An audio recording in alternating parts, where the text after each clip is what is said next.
way, physically and mentally, from the streets of East London to the Hollywood Hills. In many ways, the Home Depot Centre is as unlikely a final destination as exists for a footballer whose skills have illuminated Europe's finest stadiums. But on some levels, it makes enormous sense for a man whose celebrity far outstrips his success to find a home in LA. But how exactly has David Beckham got to this point? And what makes him stand out as a footballer and as a man? There's always been an argument between some people as to whether Beckham has been a world-class player. But I think if you look back on what he achieved, particularly for England in the World Cup campaign of 2002, in the match against Greece, in which he basically got England to the World Cup. And since then, you look at him and you think, yeah, this guy, he is still, even now, the best crosser of a ball in world football. Maybe he hasn't got the dribbling skills of some other players or the Brazilian samba skills you like to see. But technically, he's one of the best in the world, one of the best crossers of a ball. And he's got a fantastic mentality, I think, which fans warm to. I think he's genuinely interested in clothes, but he's also very keen on keeping himself in the public eye, and I think he enjoys changing his haircut every 2 or 3 months. Talking of haircuts, here are the highlights.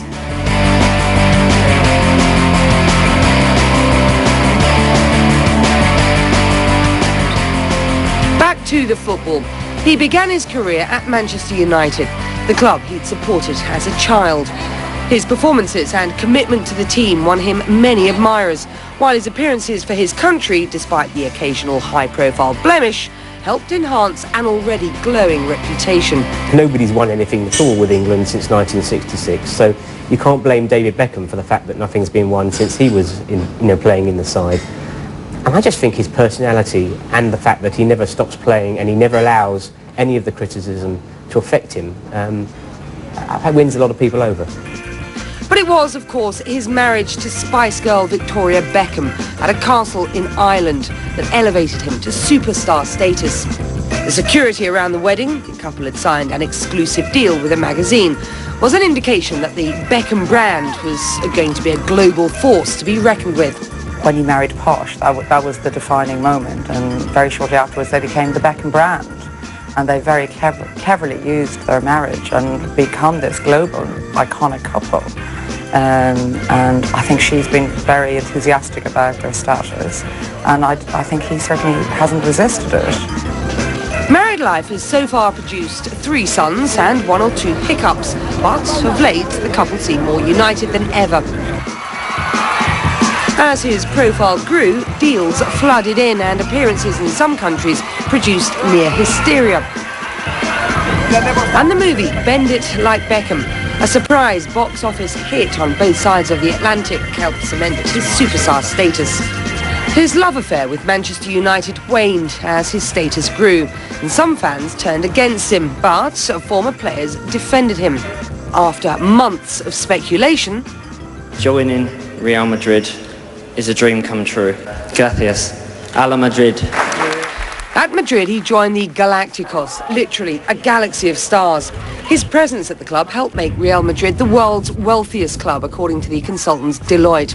Now he's taking what some people regard as his greatest gamble yet. I realise, I'm not as recognised in the US as I am around, around Europe, around other parts of the world, but hopefully, playing for the Galaxy will change that. And it may well change that. Indeed, in the fairy tale that's been his life so far, it's not hard to imagine that the Beckham story has, in many ways, only just begun. Becky Anderson there on Beckham's arrival in the U.S., and it comes with all the appropriate bells and whistles, including a racy photo shoot in W Magazine, and James Reginato is the features director of the magazine. James, as we start, we want to mention your photographer, Stephen Klein. He shot some of these provocative photos. The cover, certainly this one, and then a lot of others that go along with it. And in a sense, that's part of what it's all about, isn't it? Being a celebrity. This is a story that I think they wanted to put them on the map in America. And I think on the basis of what we've seen this week, it's succeeded. You know, you met them. You spent a couple of days with them on that photo shoot, and you went on to interview them. And I'm just wondering, and everybody else in the United States wonders, what kind of people are they really when you meet them? You know, it sounds so trite to say this, and everyone's going to laugh, but they're sort of normal people. They're very family-oriented people is the thing that struck me the most. You know, they have 3 sons, and I was just impressed by what devoted parents they were. I mean, sure, they've got all this glamour and glitz and sex appeal and all this trappings around them, but funnily enough, you know, when I spent a day at their house interviewing them, I was just kind of impressed by what a kind of a sweet, normal family they were. And yeah, well, these photos don't kind of say sweet, normal family, but they're not meant to. It's a photo shoot. Sure. And I mean, obviously, he's got a lot of tattoos. She's really out there in front in terms of really, she craves the publicity. Oh, How about him, absolutely. though? What's he really like? You know, he, you might not believe it, is actually a very sort of shy person, very soft-spoken. But he has amazing amount of confidence, and you know, grace is the word I would use for him. He just has amazing grace, and he's just very comfortable. You know, we were together over the course of about 3 days, and he was just always so sort of cool and graceful. You know, he really has to build up his status here. Well, both of them do. Yeah. Because while they are huge hits elsewhere in the world, from Tokyo to, you know, the outskirts of Birmingham, you know, they're not that big in the United States. Will they be able to do it?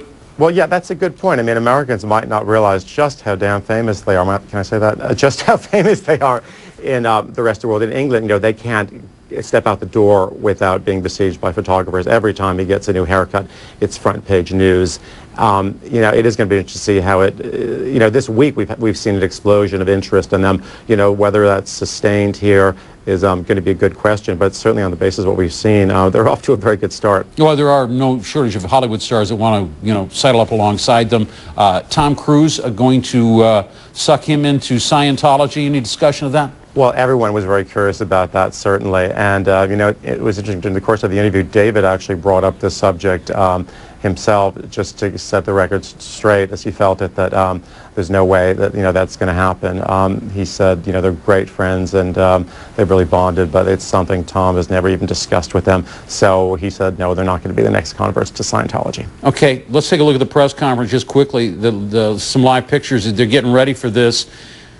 What should everybody really expect from David and Victoria Beckham, from the hours, the days that you spent with them? Well, you know, they certainly are a very ambitious couple. I mean, Victoria particularly, I have to say, you know, she's got a big agenda of her own. She really wants to make it in fashion big here. She's got a jeans line, a sunglass line, 2 perfumes. You know, and, you know, he really has high hopes for raising the profile of soccer in America. He said that's why he did this. He really wants to raise the sport here to another level here. And I think he's really committed to that. And if anybody can do it, it's him. All right. James Reginato, I want to thank you very much for being with us, sharing a little bit of the inside story. My pleasure. For international viewers, David Beckham is the focus of a CNN special. Bex on Bex. Our own Becky Anderson gives us the play-by-play on what makes the footballer so special. Catch it at the time shown here on your screen. And you do have a chance to ask David Beckham a question. What would it be? Send it to us by email. Your views at CNN.com. We're going to pick one of your questions, and Becky will ask it of Bex out there in Los Angeles. That has to be it for this hour. I'm Jim Clancy. Stay tuned. The news continues right here on CNN.